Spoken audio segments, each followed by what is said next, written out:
Hey guys, welcome to your review channel. Today I want to do a quick unboxing of this Audio-Technica AT2035. Now, I did purchase this myself just to be fair and transparent. And if you do purchase this, I do get a small commission. And just to be clear, it costs you nothing. Just want to be upfront and fair with you. So this is what I've been using for quite a while. I just wanted to show you the actual unboxing and the experience regarding this microphone. This is a great awesome microphone. It's a cardioid microphone, really high responsive rate, fantastic quality build. All right, let's get into it. Let me just show you what it looks like. So when you order this, when you see something like this, you want to see what it looks like and the quality, and I'm going to show you a little bit about that. So this is how it comes boxed, just like this here. As you can see, open up the box. It does come with all the paperwork and all the warranty information from Audio-Technica. And Audio-Technica has been around for a very long time, and they're a really, really good company. I mean, they're a top quality brand in audio. Very, very important. So here is the microphone in here, and here is the carrying case. Now the carrying case is like a no, it's not leather, but it is a nice quality carrying case. I want you to show you that it is all branded. Right here it says Audio-Technica on here. Now when you open up the case, inside the case is a shock mount.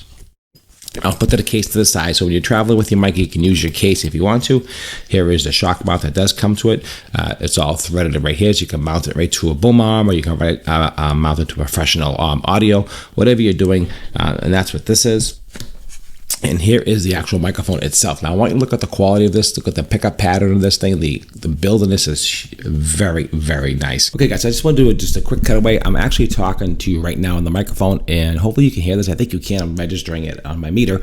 So this is roughly around 4 or 5 inches away. I'm talking in a normal voice, and you can hear how the audio is on this microphone. So I think it's important to hear the audio as well as see the demonstration of the product. So that's why this is a quick cutaway.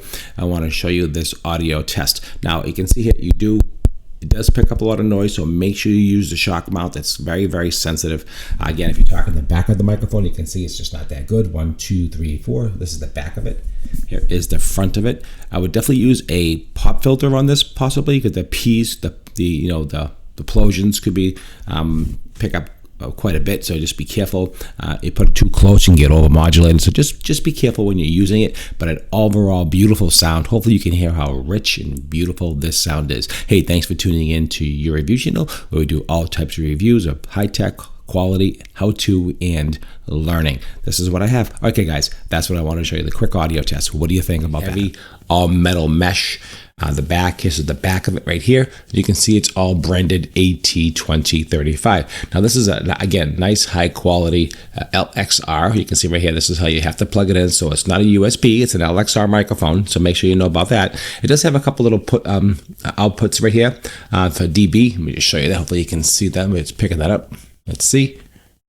You can see they have the, sorry about that, I'm trying to get the camera to focus on this. Okay, there you go. So you got minus 10 dB, and then you have 0 dB on the pad, and on the other side here you have low and high cut. And that just gives you different voice sounds, different pickup variations of the voice. But when you're using the microphone, just make sure when you're using it, talk in the front of it here, where it says Audio-Technica, it's only going to pick up the sound here. Okay, if you talk in the back, it's going to be muffled. It's not going to sound good at all, and it's not for the top. It's really for the talking in the front of the microphone. So is it a good podcast microphone? Yes. It's a better vocal microphone, better for vocals, better for things like that. So if you're singing straight into it, if you're more like a podcaster, you might want to get a different version. But if you're looking for this Audio-Technica microphone, I'm telling you, the quality is excellent. Again, heavy, beefy. They give you the carrying case, and they give you the shock mount. And the shock mount is super easy to do. You just basically just set it in, and you don't have to do anything. It just sits automatically inside here. You can see, just like that, and then you're good to go. And this is easily just removable. It comes in and out really easy, so you can adjust it any which way you need to. Again, high quality, definitely going to recommend this. A 10 out of 10 always when it comes to Audio-Technica. High quality performance and quality that you can count on every single time. Audio-Technica is probably one of the best brands out there, as far as I'm concerned, in overall quality for the price point. And prices do vary, as you do know. All right, guys, so I just want to just make a quick video. I want you to see what it looks like. I'll give you my impressions and my opinion. Go ahead and purchase this one if you're looking for this type of microphone. It's definitely the way to go. Thanks for watching. Hope you enjoyed the view, and don't forget to follow for more if you like this type of content on the channel. I appreciate you as always following and seeing what's new with me, and I appreciate your time as always. And you make it a great day, and see you at the next review.